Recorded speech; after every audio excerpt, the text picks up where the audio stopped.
가수 이찬원입니다. 안녕하십니까. 불러주셔서 감사합니다. 아유, 그래요.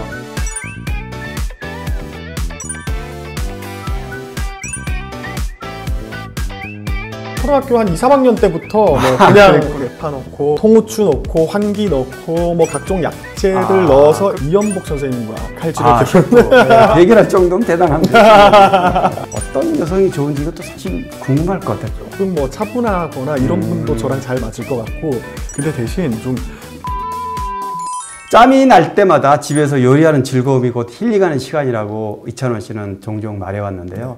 이찬원 씨 하면 이제 또리사라는 별명을 갖고 있는데 네. 그만큼 요리도 잘하고 좋아한다는 얘기인데 어려서부터 요리를 잘했나요? 어려서부터? 상대적으로 좀 어린 나이부터 요리를 시작했던 것 같아요. 아버지 엄마가 일단은 맞벌이를 하셨기 때문에 네. 같이 그 막창집, 고깃집을 오랫동안 하셨거든요. 네. 얘기 들었어요. 네. 그러다 보니까 이제 제가 첫째고 밑에 이제 동생이 있고, 물론 할머니가 그때 이제 계시지만 계셨지만 할머니가 또 안 계시고, 왜냐하면 할머니는 또 할머니 본가가 계시니까 맞아요. 또 길게 또 이렇게 집을 비울 일이 있으면 제가 또 다 했어야 했거든요. 동생들 돌봐야 되고. 네네. 그래서 뭐 기본적으로 한 초등학교 한 2, 3학년 때부터 뭐 그냥 아주 간단한 거 있잖아요. 뭐 계란 후라이 부치고, 뭐 그냥 햄 부치고, 뭐 그 정도는 밥 안 치고, 뭐 라면 끓이고 그 정도는 다 했던 것 같고요. 이제 크고 나서 이제 고등학생이 되고 나서 그때부터는 이제 아버지 엄마가 하시는 그 가게에 사람 한 명이라도 인건비를 조금이라도 줄이기 위해서 제가 이제 고등학교 때는 뭐 야자가 끝나거나 아니면 뭐 주말 이렇게 나는 시간대 가서 일을 도와드리고, 이제 수능이 끝나고 아예 성인이 돼서는 거의 그냥 아예 붙어 있었죠. 그냥 그 가게에. 그렇구나. 네, 그냥 알바생 한 명. 아예 그냥 직원. 네. 직원으로 그냥 알바생 한 명으로 그냥 가서 계속 붙어 있었기 때문에 이렇게 참 진짜 서당계 3년이면 포를 읊는다는데 어깨너머로 보고 배운 게 참 크더라고요. 그래서 이게 사실 주방일이, 특히 고깃집 주방일이 정말 위험해요. 왜냐하면 이제 저희 같은 경우에는 막창 같은 경우에는 이게 굽는데 시간이 굉장히 오래 걸리거든요. 초벌구이를 미리 해가지고 주방에서 초벌을 그래서 미리 해요. 정확하게 아시죠? 그러면 이제 초벌을 하다 보면 이게 막창 같은 경우에 특히 또 기름기가 워낙에 많고 하다 보니까 이게 기름이 조금만 잘못 튀고 해버리면, 이제 초벌을 할 때는 원래 굉장히 그 센 강한 숯불에다가 굽잖아요. 이 기름이 조금만 잘못 튀면 막 화상 입는 일이 비일비재하거든요. 그래서 저는 이제 요 밑에 사실 약간 화상 입은 자국이 있기도 하고, 이제 저희 어머님도 크게 화상을 입으셨다가 다행히도 이게 잘 치료가 됐고.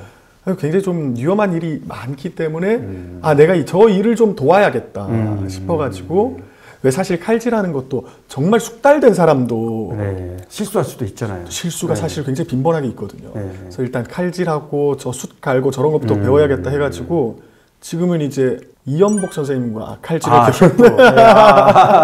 이연복 선생님이랑 가끔 같이 칼질 대결을 해요. 대결할 정도면 대단합니다. 어깨너머로 배웠지만 또 관심이 있으니까 계속해서 여러 가지 일을 할 수 있었을 텐데 요즘 한절기잖아요. 네, 맞습니다. 이럴 때 입맛 없을 때 잘 챙겨 먹을 만한 게 추천해 줄 만한 게 있습니까? 제가 심지어 얼마 전에 친구를 불러다가 좀 몸이 안 좋다는 친구를 불러다가 제가 해다 줬어요. 그러니까 사실 별거는 아닌데 삼계탕. 그거 아무나 또 못해요. 근데 이제 사실 삼계탕은 뭐 우리가 따로 뭐 간을 하거나 그렇지 않다 보니까 간은 이제 그냥 본인이 소금을 넣어서 소금을 쳐서 하다 보니까 손은 좀 많이 가요, 사실. 삼계탕이 손은 되게 많이 가는데, 약간 요리에 대한 센스가 없는 분도 조금 과정만 복잡할 뿐이지 충분히 해 드실 수 있는. 그래서 어렵지 않게. 재료만 있으면 양파, 그냥 껍질째로 흙만 털고 꽁다리만 해서 껍질째로 양파 넣고 통으로 반 썰어서 넣어도 되고 통으로 넣어도 되고, 양파 넣고 대파 넣고, 그리고 뭐 통후추 넣고 환기 넣고 뭐 각종 약재들 넣어서 그렇게 다 들어가야지 맛이. 맞습니다. 그렇게 이제 국물을 한번 쭉 우려내고, 근데 이거 너무 많이 우려내면 이게 너무 진해지면 또 먹는 사람에 의해서 담백함이 또 덜할 수 있기 때문에 딱 적당한 시간으로 해가지고 국물을 우려내고 안에 내장 제거해서 거기 안에 불려둔 찹쌀 넣고 뭐 마늘 넣고, 육수는 아까 우려낸 거 그걸로 그거 해가지고 이제 식용 고 이제 물에 녹는 실이 있는데 그 실로 묶던가 아니면 저 같은 경우에는 닭다리 해가지고 한쪽 다리를 뚫어서 묶어 껴가지고 안 빠지게 안 빠지게. 지금 설명한 대로 그대로 한번 해봐야 되겠어요. 아니, 왜냐면 해주는 것만 먹어봤는데 그거는 지금 설명을 들으니까 얼마든지 할 수 있을 것 같아요. 네, 얼마든지 재료 시장에 사다가. 맞습니다. 야, 역시 요리 전문가. 오늘 정말 대단하십니다. 감사합니다. 제가 보니까 지금 뭐 요리도 잘하고 또 뭐 여러 가지 장점이 많아요. 네네네. 뭐 가수 말고도. 네, 감사합니다. 어차피 지금 이제 미혼이니까 아직은 네네. 뭐 결혼할 나이 아니라고 볼지도 모르지만 네네. 결혼을 할 텐데 네. 어떤 여성이 좋은지 이것도 사실 궁금할 것 같아요. 팬들도. 어떤 스타일. 제가 이제 방송에서도 한번 얘기를 한 적이 있었는데 그때 이제 제 옆에 있는 동료가 좀 비웃긴 했었는데 예, 저는 근데 일단 제가 벌 만큼 벌고 있고 네, 나름대로 뭐 저도 일단 직업이 있고 수입이 있는 사람이다 보니까 네. 뭐 상대방의 재력이라든지 능력, 환경은 솔직히 지금 하나도 안 보게 되더라고요. 그래요. 그래. 네. 근데 대신 좀 취미생활이나 저랑 일단 성격이 좀 잘 맞았으면 좋겠고 기본적으로 네. 네. 뭐 당연한 얘기지만 근데 저랑 오히려 성격이 조금 달라도 상관없어요. 서로 맞추면 되죠. 네, 서로 맞추면 돼. 이게 보니까 저희 아버지 엄마도 이렇게 결혼 생활을 하시는 거 보니까 저희 아버지가 완전 제 성격. 굉장히 외향적이시고 굉장히 그 사람들 만나는 거 좋아하시고 그렇구나. 네, 그리고 막 저희 아버지 저보다 노래 더 잘하시거든요. 지금 나이가 65인데 네. 지금도 아버지 저보다 노래 굉장히 좀 활달하신 편이고 저희 엄마는 굉장히 좀 조용하시고 굉장히 조신하신 편이에요. 네네. 근데 아버지 엄마가 지금까지 이렇게 30년 동안 이렇게 또 살아오신 네네. 모습들을 보니까 정말 성격으로 봤을 때는 하나도 맞는 부분이 없는 것 같은데 저렇게 생활하시는 거 보면 야 서로가 서로를 이렇게 맞춰가고 보완 역할. 네네. 네, 맞아요. 그래서 오히려 조금 뭐 차분하거나 이런 분도 저랑 잘 맞을 것 같고 그리고 좀 중요한 게 취미생활이나 여가생활을 좀 공유할 수 있는 맞아요. 그런 거는 좀 서로 비슷한 게 좋아요. 네, 취미 활동은. 네. 그래서 그런 부분들이 저한테는 좀 중요한 것 같아요. 인생 좌우명이 네. 인생은 복잡하지 않게 네. 성격 스타일과 좀 비슷한 건가요? 아니요. 오히려 인생을 저는 좀 생각이 많고 좀 복잡한 편이어서 오히려 그렇게 살지 말자는 저는.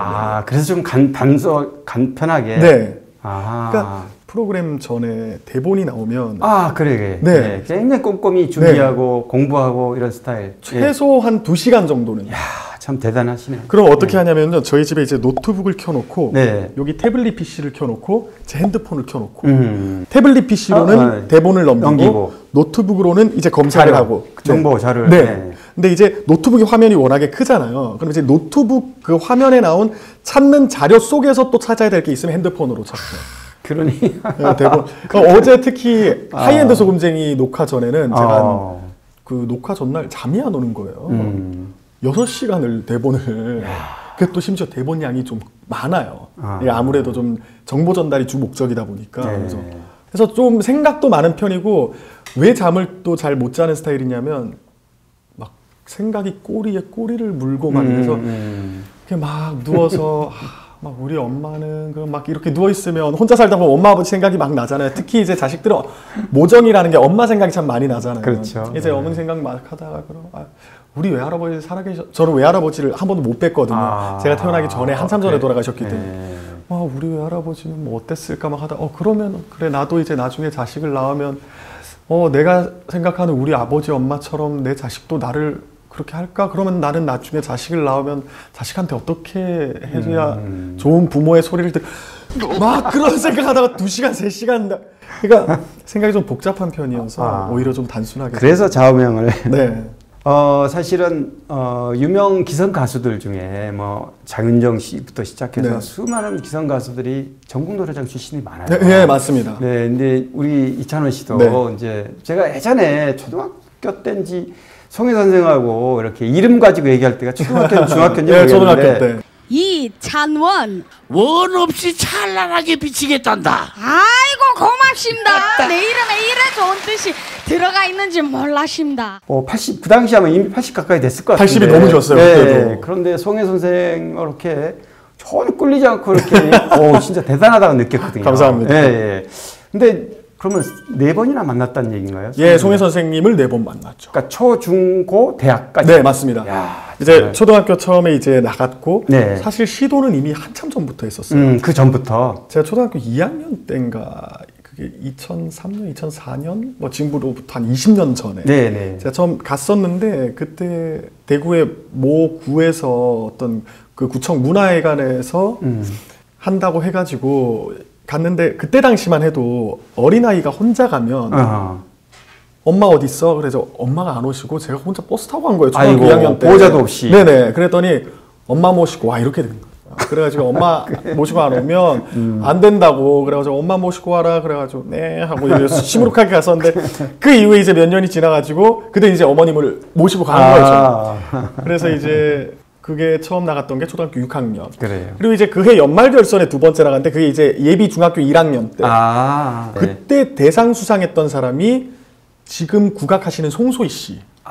그렇구나. 예, 국악 소녀로 굉장히 이름을 알렸던 송소희 씨였고 제가 고등학교 2학년 때 또 출연을 해서 인기상. 근데 우수상, 인기상만 받으니까 이게 최우수상 1등이 없잖아요. 대학생 때 이제 가가지고 결국에는 1등을 해보자 해가지고 그땐 결국에 이제 1등을 했죠. 야, 정말 노래가 진심이라는 가수 맞네요. 정말 노래도 진심이었고 사실 그때는 노래도 노래지만 전국 노래자랑에도 너무 진심이었어요. 그러니까 전국 아마추어, 트로트를 사랑하는 아마추어로서 도전할 수 있는 프로그램이 사실 뭐 그때도 전국 노래자랑밖에 없었거든요. 그러다 보니까 끊임없이 도전을 했고 보면서 내가 언젠가는 저 무대 상수, 그러니까 상수 하수가 있잖아요. 무대에. 그 출연자들이 올라오는 상수 쪽이 아니라 가수와 MC가 올라오는 하수 쪽에서 내가 언젠간 올라가리라 그랬는데 이제 지금 그렇게 지금은 이제 그쪽에서 그 이후에 제가 실제로 이제 송혜 선생님은 돌아가시고 나서 김신영 씨가 진행할 때 초대 가수로 또 나갔었어요.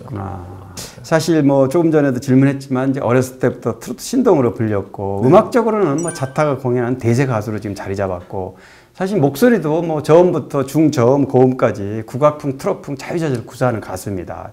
사실 마지막 질문으로 이제 우리 이찬원 가수가 앞으로 가수로서는 어떤 가수로 자리하고 싶은지 이런 앞으로의 포부를 좀 한마디 해주시면 좋을 것 같습니다.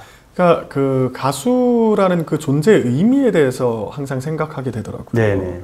과연 가수는 어떤 이유로 이 가수라는 직업으로서 내가 지금 존재하고 있나라는 걸 끊임없이 사실 생각하게 되는데 그래서 이제 내린 결론, 이제 제가 이제 도달한 결론은 결국에는 누군가가 내 노래를 듣는 이유는 제 노래를 듣고 정말 슬픈 일이 있을 때는 웃음을 찾기 위해서. 그렇죠. 그리고 또 너무 기쁜 일이 있을 때는 함께 웃기 위해서. 그리고 정말 뭐 좌절하는 일이 있을 때는 희망을 얻기 위해서.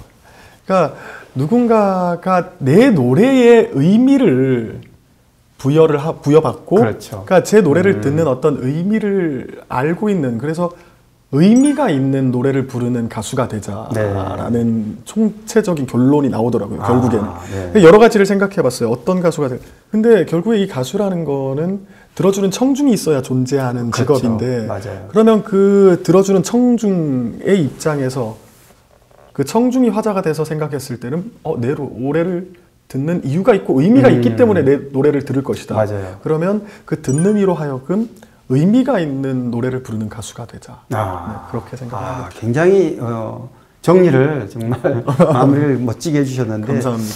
정식 데뷔 4년째 됐고 맞습니다. 이제 뭐 아까 말씀하신 얘기 중에도 나왔지만 이제는 전 국민이 누구나 다 아는 대세 가수로 자리매겼습니다. 전곡 작사 작곡한 이번 두 번째 미니 앨범 다시 한번 진심으로 축하하고 더 멋진 멀티스타 모습으로 거듭나길 기대합니다. 오늘 강일홍의 클로즈업 여기까지입니다. 오늘 이찬원 씨 나와주셔서 고맙습니다. 네, 감사합니다. 네, 이거 칠게요. 하나, 둘, 셋. 감사합니다, 국장님. 너무 감사합니다. 너무 편하게 리드를 해주셔서. 네, 그럼요.